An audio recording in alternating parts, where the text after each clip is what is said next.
Hello. मैं सुनील बोल रहा हूँ। मेरे चैनल का नाम है सुनील मैकेनिकल इंजीनियरिंग क्लासेस। इस चैनल को सब्सक्राइब करते रहिए ताकि जो भी नया टॉपिक ऐड हो तो उसकी जानकारी आपको पहले से मिल सके। तो आज का जो टॉपिक है जो हम डिस्कस करेंगे उसका नाम है measurement of pressure by LVDT, यानी एलवीडीटी का प्रयोग करके दाब का मापन कैसे करें। तो एलवीडीटी का की जो फुल फॉर्म होती है वो होती है लीनियर वेरिएबल डिफरेंशियल ट्रांसफार्मर और ट्रांसड्यूसर। तो देखिए, ये जो एलवीडीटी द्वारा हम प्रेशर का मेजरमेंट करते हैं तो इसमें हम दो तरह के दो ट्रांसड्यूसर यूज करते हैं, primary transducer and secondary transducer. यानी ट्रांसड्यूसर यानी जो इसमें हमें फाइनल रिजल्ट मिलता है वो हमें दो स्टेज में मिलता है, इसलिए इसमें हम प्राइमरी और सेकेंडरी दो शब्दों का प्रयोग कर रहे हैं, प्राइमरी ट्रांसड्यूसर और सेकेंडरी ट्रांसड्यूसर। तो जो प्राइमरी ट्रांसड्यूसर होता है उसके लिए हम बेलोज या बॉर्डन ट्यूब का प्रयोग करते हैं, जिसको मैं अपने पहले के लेक्चर्स में डिस्कस कर चुका हूँ। उसको आप सुनील मैकेनिकल इंजीनियरिंग क्लासेस जो मेरा चैनल है इस पर देख सकते हैं, बेलोज का और बॉर्डन ट्यूब के बारे में। फिर सेकेंडरी ट्रांसड्यूसर के तौर पर हम एलवीडीटी का प्रयोग करते हैं, लीनियर वेरिएबल डिफरेंशियल ट्रांसड्यूसर या ट्रांसफार्मर का प्रयोग करते हैं। तो सबसे पहले इसमें हम करते क्या हैं, इसमें हम ये करते हैं कि जो हमारा प्रेशर सिग्नल होता है उसको हम वोल्टेज सिग्नल में कन्वर्ट करते हैं। ठीक है, तो कैसे करते हैं, क्या करते हैं, उसके लिए जो है हम जो है इसके डायग्राम को हम देखते हैं। तो डायग्राम को अगर हम देखें तो ये इसका डायग्राम है।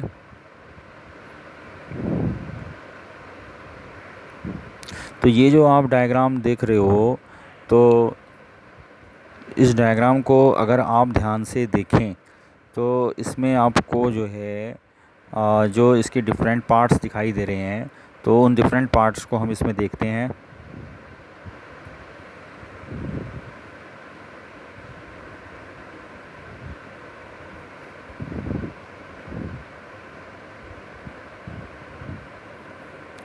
तो देखिए, अब हम ये इस वाले डायग्राम को हम रेफ़र करेंगे।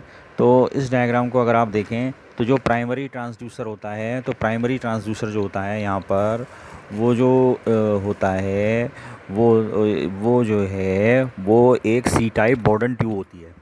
ठीक है, प्राइमरी ट्रांसड्यूसर क्या हो गया यहाँ पर, सी टाइप की बॉर्डन ट्यूब। और सेकेंडरी ट्रांसड्यूसर क्या हो गया यहाँ पर, एलवीडीटी। यानी एलवीडीटी जो होता है वो सेकेंडरी ट्रांसड्यूसर का कार्य करता है। हमें यहाँ पे क्या करना है, हमें जो है प्रेशर को इलेक्ट्रिकल सिग्नल में कन्वर्ट करना है। इलेक्ट्रिकल सिग्नल कौन सा, वोल्टेज में। यानी हमें प्रेशर को वोल्टेज सिग्नल में कन्वर्ट करेंगे और उसको हम कैलिब्रेट कर लेंगे, और जो हमें डायरेक्ट रीडिंग मिलेगी वो हमें जो है वो प्रेशर के टर्म में डायरेक्ट मिलेगी। तो इसमें हम क्या करते हैं, इसमें आप देख रहे हैं एक सी के आकार की, सी टाइप की, सी के आकार की एक होलो ट्यूब होती है, इसमें बॉर्डन ट्यूब होती है। ठीक है, तो इसका जो आर्क का एंगल है वो होता है 270 डिग्री, यानी 270 डिग्री। यानी ये वाला एंगल अगर आप देखें तो ये जो है पूरा एंगल कितना हो गया, 270 डिग्री। इसका मतलब क्या हुआ कि एक अगर हम सर्किल बनाएं तो सर्किल में अगर हम इसको ऐसे ऐसे सर्किल बनाएं तो ये इतना होता है बस, यानी एक इसका पोर्शन जो है एक क्वाड्रेंट जो है वो खाली रहता है, यानी 3/4 सर्किल हो गया है। तो ये 270 डिग्री के एंगल पे होती है। ठीक है, मतलब आर्क जो होती है इसकी 270 डिग्री के एंगल पे होती है। बॉर्डन ट्यूब जो होती है इसके दो सिरे होते हैं, ये वाला सिरा हो गया एक, ये वाला जो सिरा है ये फिक्स एंड होता है और ये ओपन होता है।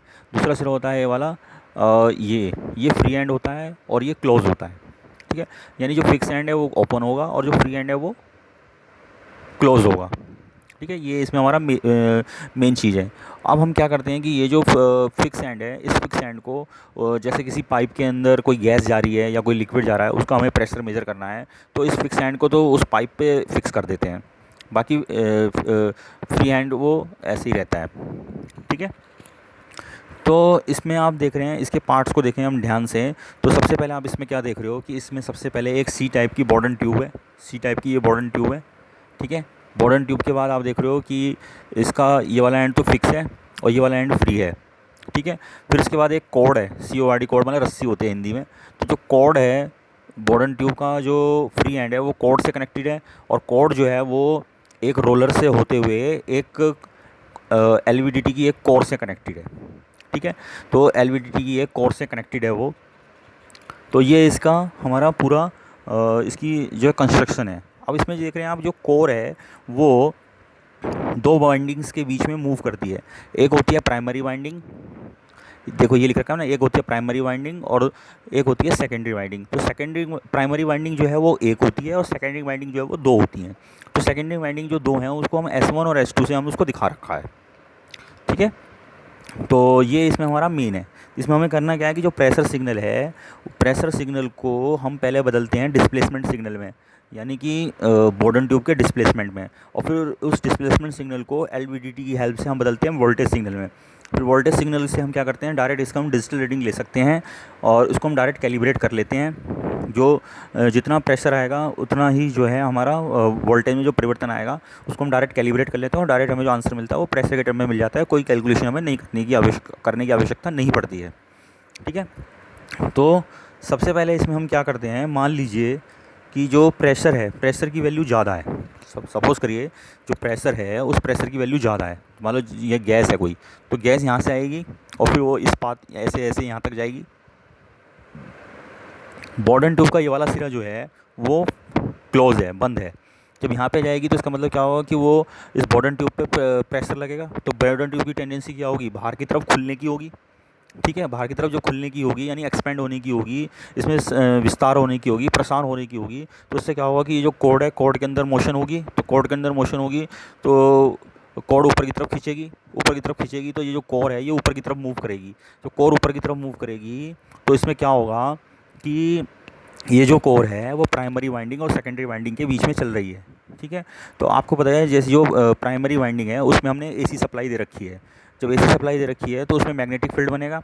वो मैग्नेटिक फील्ड बनेगा तो वो इंड्यूस होगा, म्यूचुअल जो वो इंड्यूस होगा तो वो सेकेंडरी वाइंडिंग में जाएगा। इसका मतलब जो कोर है वो मूव करते हुए ऊपर की तरफ जा रही है, तो कोर का जो ज़्यादा एरिया है वो जो हमारी सेकेंडरी वाइंडिंग है S1 उसके ज़्यादा कॉन्टैक्ट में है और उसका कम एरिया S2 के कॉन्टैक्ट में है। इसका मतलब जो S1 पे हमें रीडिंग मिल रही है, मान लीजिए वो E1 वोल्टेज है, और S2 पे जो रीडिंग मिल रही है वो हमें E2 वोल्टेज है। तो E1 की value is greater than E2। तो फाइनल आंसर जो होगा, ई आउटपुट जो होगा वो मिलेगा हमें E1 माइनस E2, यानी E1 की वैल्यू E2 से ज़्यादा है तो हमें पॉजिटिव वैल्यू मिलेगी।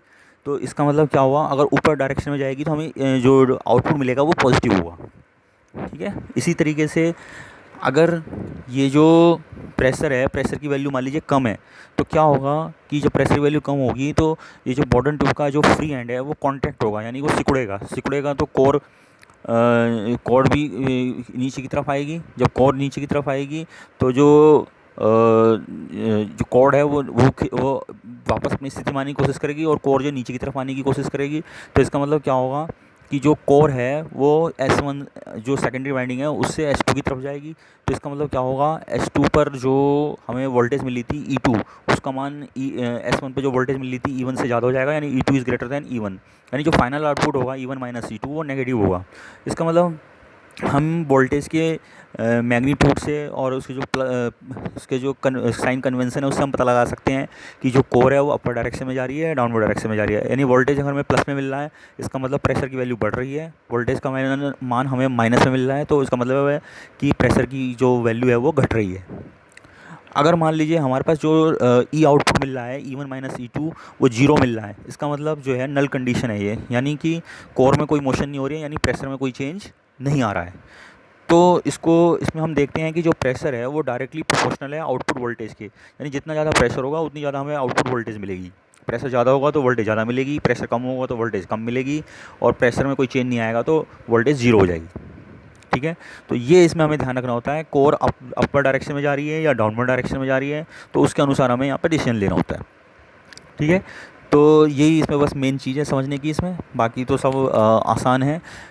तो इसमें आप देख ही सकते हैं कि जो हमें बॉर्डन सी टाइप बॉर्डन ट्यूब में जो हमें सिग्नल मिला है प्रेशर के रूप में, तो उसको हम जो है बॉर्डन ट्यूब की डिस्प्लेसमेंट में बदलते हैं। फिर बॉर्डन ट्यूब की डिस्प्लेसमेंट को एलवीडीटी ये जो कोर है उसकी मोशन में देखते हैं, और उसकी मोशन से हम डिसाइड करते हैं कि जो प्रेशर की वैल्यू है वो इंक्रीज़ हो रही है, डिक्रीज़ हो रही है, या उसमें कोई चेंज नहीं आ रहा है।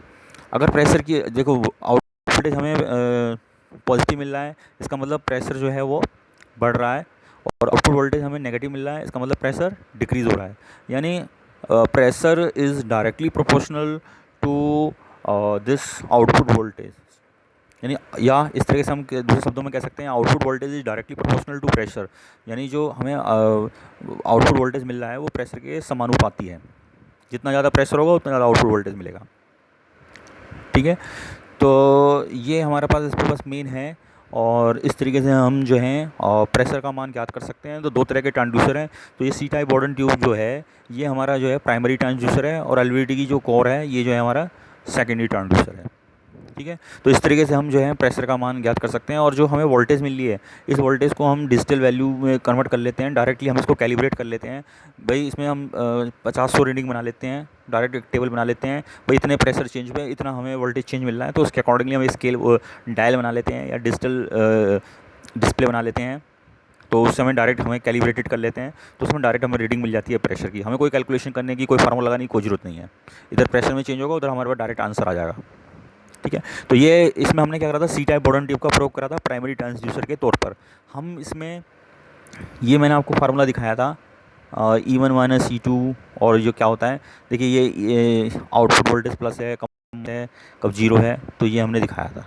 ठीक है, तो इसके अलावा जो है हम जो है जैसे हमने इसका प्रयोग किया है और सी टाइप बॉर्डन ट्यूब का, तो इसकी जगह हम जो है बेलोस का भी प्रयोग कर सकते हैं। बेलोस का भी जब हम प्रयोग करते हैं तो उसमें भी सब कुछ यही सब सर्किट होगा, बस उसमें क्या है कि सी टाइप बॉर्डन ट्यूब की जगह जो हम डिस्प्लेसमेंट दे रहे हैं वो हम उसके लिए हम सी टाइप बॉर्डन ट्यूब की जगह बेलोस का प्रयोग कर रहे हैं। बाकी सारी फंक्शनिंग सब सेम रहेगी।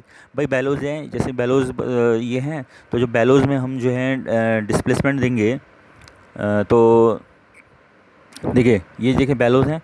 बेलोज में यहाँ पे क्या होगा कि यहाँ से जो है गैस एंटर करेगी जिसका हमें प्रेशर मापना है, तो वो ये अंदर से बेलोज खोखले होते हैं, होलो होते हैं। ये गैस यहाँ से जाएगी, तो यहाँ से जाएगी, तो इसमें क्या होगा कि ये जो है एक रोड के थ्रू है, एक एलवीडीटी की कोर से कनेक्टेड है। तो एलवीडीटी की जो कोर है वो राइट साइड में या लेफ़्ट साइड में आएगी, तो उसके अनुसार जो है हम इसमें देख सकते हैं कि वोल्टेज में जो परिवर्तन आ रहा है उस वोल्टेज में परिवर्तन को हम देख लेंगे, और उसको हम डायरेक्ट कैलिब्रेट कर लेते हैं प्रेशर के टर्म में। तो हमें कोई कैलकुलेशन करने की आवश्यकता नहीं पड़ती है, और हमें जो है जो आंसर मिलेगा वो डायरेक्टली हमें जो है प्रेशर का पढ़े मिल जाता है। तो इसमें हम क्या करते हैं, जैसे बेलोज में जब मान लीजिए गैस का प्रेशर पर में बढ़ रहा है, तो बेलोज जो है एक्सपेंड होंगे। जब एक्सपेंड होंगे तो जो एलवीडीटी की जो कोर है, मान लीजिए इसमें प्रेशर बढ़ रहा है, तो ठीक है बेलोज में जो गैस है, मतलब जो गैस मान लो एक पाइप है, पाइप में इसको हम उस पाइप में जो गैस उसमें बह रही है, प्रवाह कर रही है, फ्लो कर रही है, तो उससे हमने बेलोज को जोड़ दिया।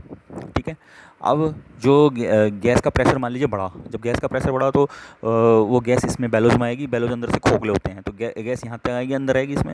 जब इसमें आएगी तो यहाँ पे बेलोज ओपन है, यहाँ पे बेलोज क्लोज हैं। जहाँ पे क्लोज है तो ये एक रोड की हेल्प से एक एलवीडीटी की कोर से जुड़े हुए हैं। जब एलवीडीटी की कोर से जुड़े हुए हैं तो क्या होगा कि एलवीडीटी की जो कोर है वो राइट साइड में जाएगी।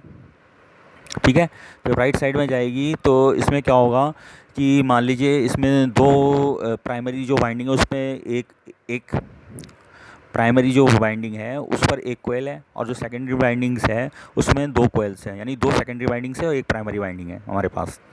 तो इसमें क्या होगा, मान लीजिए जो हमारे पास वोल्टेज मिल रहा है E1 और E2 मिल रहा है, तो E1 is greater than E2, तो यानी E1 माइनस E2 जो नेट वोल्टेज होगा वो पॉजिटिव मिलेगा, तो इसका मतलब हमारा प्रेशर इंक्रीज़ हो रहा है। ठीक है, इसी तरीके से अगर मान लीजिए गैस का प्रेशर डिक्रीज़ हो रहा है, तो ये जो बेलोज हैं ये सिकुड़ेंगे। पहले केस में एक्सपेंड हो रहे थे, इस केस में सिकुड़ेंगे। जब सिकुड़ेंगे तो वो इस एलवीडी की कोर को खींच के लेफ्ट साइड की तरफ ले जाने की कोशिश करेंगे। जब लेफ्ट साइड की तरफ ले जाने की कोशिश करेंगे तो यहाँ पे ये सेकेंडरी वाइंडिंग 1 थी, ये सेकेंडरी वाइंडिंग 2 थी, तो इसका अब क्या होगा, E2 का मान E1 से ज़्यादा हो जाएगा, यानी E1 माइनस E2 नेगेटिव आ जाएगा आंसर हमारा। तो इसका मतलब क्या है कि जो अगर ये लेफ्ट साइड की तरफ जा रहे हैं, जब प्रेशर कम हो रहा है तो ये लेफ्ट साइड की तरफ सिकुड़ेंगी ये बेलोस, और जब प्रेशर इंक्रीज़ हो रहा है तो ये जो बेलोज है राइट साइड की तरफ एक्सपेंड होंगी, यानी इंक्रीज़ होंगी। तो इस तरीके से हम जो बेलोज के एक्सपेंसन और कॉन्ट्रैक्शन से एलवीडी की कोर को मूव करा सकते हैं, और मूव कराने के बाद जो है उस वोल्टेज में चेंज आएगा। वोल्टेज में जो चेंज आएगा उसको हम डायरेक्टली कैलिब्रेट कर लेते हैं। कैसे कैलिब्रेट कर लेते हैं, उसको हम कैलिब्रेट कर देते हैं, भाई जो हमें आंसर मिले हैं वो डायरेक्ट जो है प्रेशर के टर्म में मिले। कैलिब्रेट कैसे करते हैं, कैलिब्रेट ऐसे करते हैं भाई, इसमें जो प्राइमरी ट्रांसड्यूसर है वो बेलोज है, सेकेंडरी ट्रांसड्यूसर जो है एलवीडी की कोर है। कैलिब्रेट कैसे करते हैं, कैलिब्रेट ऐसे करते हैं कि जो हमें आंसर मिल रहा है वो प्रेशर के इंक्रीज़ या डिक्रीज़ होने से जो वोल्टेज में इंक्रीज़ या डिक्रीज़ हो रहा है, वोल्टेज इंक्रीज़ या डिक्रीज़ हो रही है, तो उसको हम एक टेबल बना लेते हैं, 50-100 उसमें रीडिंग ले लेते हैं, और उसके अनुसार हम देख लेते हैं भाई इतने वोल्टेज चेंज पे इतना प्रेशर चेंज हो रहा है, यानी इतने प्रेशर चेंज पे इतना वोल्टेज चेंज आ रहा है। तो उसके हिसाब से हम डायल या तो एनालॉग सिग्नल एनालॉग डायल बना लेते हैं या डिजिटल डायल बना लेते हैं, और उसके हिसाब से जो है हमें डायरेक्ट रीडिंग मिल जाती है, हमें कोई कैलकुलेशन करने की ज़रूरत नहीं पड़ती है। हम यानी इसमें हम डायरेक्ट जो स्केल है उसको हम प्रेशर के टर्म में डायरेक्ट कैलिब्रेट कर लेते हैं। तो इस तरीके से मैंने आपको समझाया इजी लैंग्वेज में। तो इंपॉर्टेंट क्वेश्चन है, ये एग्ज़ाम में आता रहता है। इसको मैं एक बार सारा मटेरियल आपको व्यू करा देता हूँ, इसको आप देख लीजिए।